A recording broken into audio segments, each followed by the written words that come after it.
বাংলা একটি প্রবাদ আছে, চাদরের চেয়ে পা বেশি লম্বা করলে ঠান্ডা লাগবেই।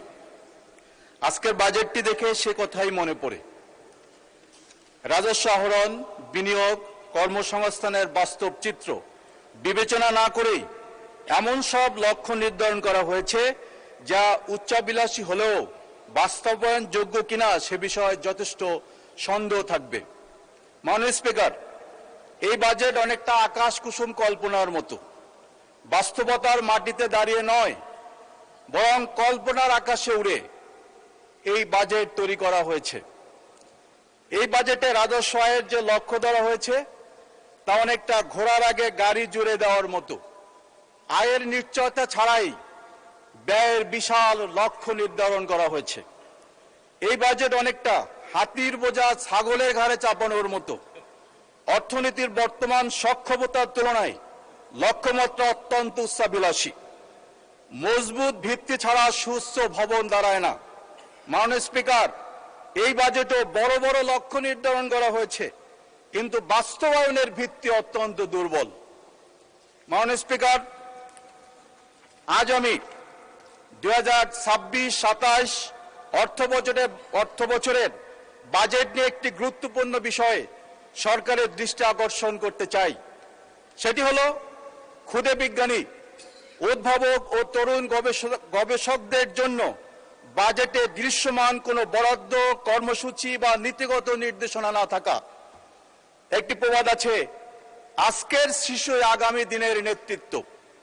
আমি বলবো, আজকের ক্ষুদে বিজ্ঞানীরাই আগামী দিনে প্রযুক্তিবিদ, গবেষক, উদ্ভাবক, অথচ বাজেটে তাদের জন্য আলাদা কোনো পরিকল্পনা চোখে পড়ে না। বিশ্বের উন্নত দেশগুলো শিশু ও কিশোরদের বিজ্ঞান চর্চা উৎসাহ দিতে বিশেষ তহবিল গঠন করে, কারণ তারা জানে বিজ্ঞান এবং প্রযুক্তিতে কোনো ব্যয় নয়, এটি ভবিষ্যতের জন্য বিনিয়োগ। আমাদের দেশের বিভিন্ন অঞ্চলে অসংখ্য মেধাবী শিক্ষার্থী রয়েছে যারা স্বল্প খরচে কৃষিযন্ত্র, পরিবেশ বান্ধব প্রযুক্তি কিংবা ডিজিটাল উদ্ভাবন তৈরি করছে, কিন্তু অধিকাংশ ক্ষেত্রে তারা ব্যর্থ, প্রশিক্ষণ এবং সরকারি পৃষ্ঠপোষকতার অভাবে অথবা মাঝপথে তাদের প্রকল্প থেমে যায়। মাননীয় স্পিকার, কবি রবীন্দ্রনাথ ঠাকুর বলেছেন, শিশুকে তার নিজের মতো করে বেড়ে উঠতে দাও, কিন্তু আমরা যদি তাদের প্রতিভা বিকাশের সুযোগ না দেই তাহলে তারা কিভাবে নিজেদের মতো বেড়ে উঠবে? মাননীয় স্পিকার, একটি প্রবাদ আছে, বীজের যত্ন না নিলে ফল ভালো পাওয়া যায় না।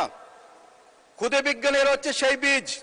তাদের পরিচর্যা না করে আমরা চতুর্থ শিল্প বিপ্লবের নেতৃত্বের আশা করতে পারি না। মাননীয় স্পিকার, তাই আমি সরকারের কাছে জোর দাবি জানাচ্ছি, স্কুল কলেজ পর্যায়ে ক্ষুদে বিজ্ঞানীদের জন্য বিশেষ ইয়াং ইনোভেটর ফান্ড গঠন করা হোক।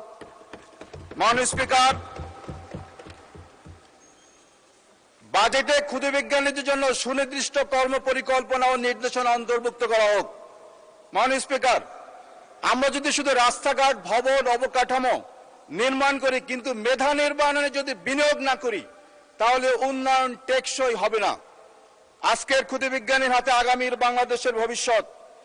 যে জাতি গবেষণায় বিনিয়োগ করে না সে জাতি ভবিষ্যৎকে বন্ধক রাখে। এই উপলব্ধি থেকে এই বাজেটে ক্ষুদে বিজ্ঞানীদের জন্য বিশেষ বরাদ্দ এবং সরকারি পৃষ্ঠপোষকতার দাবি জানাচ্ছি। মাননীয় স্পিকার, 2026-27 অর্থ বছরে বাজেটে বিদেশে কর্মসংস্থান বৃদ্ধির কথা বলা হলেও বিদেশগামী কর্মীদের জন্য সহজ শর্তে ও স্বল্প সুদে ঋণ প্রদানের কোনো নতুন ও যুগোপযোগী উদ্যোগ দেখা যায় না। শুধু প্রবাসী কল্যাণ ব্যাংকের মাধ্যমে ঋণ প্রদানের কার্যক্রম অব্যাহত রাখার কথা বলা হয়েছে। বিদেশে কর্মসংস্থানের ব্যয় ক্রমাগত বৃদ্ধি পাওয়ায় এ খাতে আরও তহবিল ও সহজ ঋণ সুবিধা প্রয়োজন ছিল।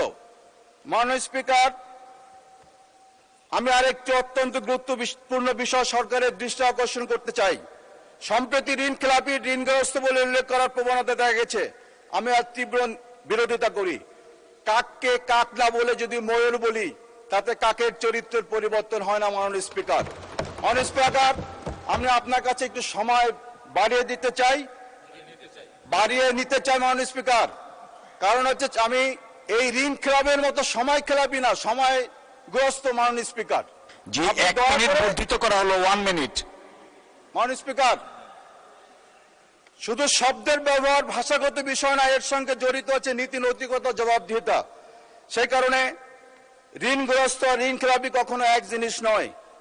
মাননীয় স্পিকার, একটি প্রবাদ আছে, ফুটো কলসিতে যতই পানি ডালা হোক তা কখনোই পূর্ণ হয় না। যদি দুর্নীতি বিদ্যমান থাকে আর যত আমরা অর্থনীতির সমৃদ্ধির পরিকল্পনা নেই না কেন, বাংলাদেশ কখনোই দুর্নীতি বিদ্যমান থাকলে অর্থনীতিকে একটি ভালো জায়গায় পৌঁছাতে পারে না। মাননীয় স্পিকার, আমি আমার এলাকা সম্পর্কে বলতে চাই, দেশের দক্ষিণ পশ্চিমাঞ্চলের প্রবেশদ্বার খুলনা, পদ্মা সেতুর সুফল কাজে লাগিয়ে খুলনাকে শিল্প বাণিজ্যের কেন্দ্র হিসেবে গড়ে তোলার সুযোগ ছিল।